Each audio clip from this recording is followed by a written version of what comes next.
रथ चली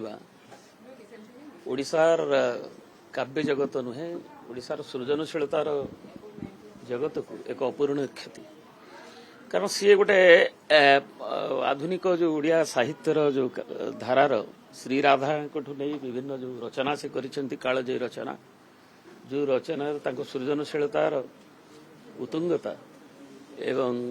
ता भितरे सृजनशीलतार सुगंधि सबू तांकर लेखारू से बारी हुए एवं पाठक माने प्रभावित होइछन्ते एवं समकालीन भारतीय साहित्यर अन्य तुलनीय भाव में एक उच्चकोटी तांकर से होछि सृष्टि एवं से जने प्रशासक हिसाब रे हुंतु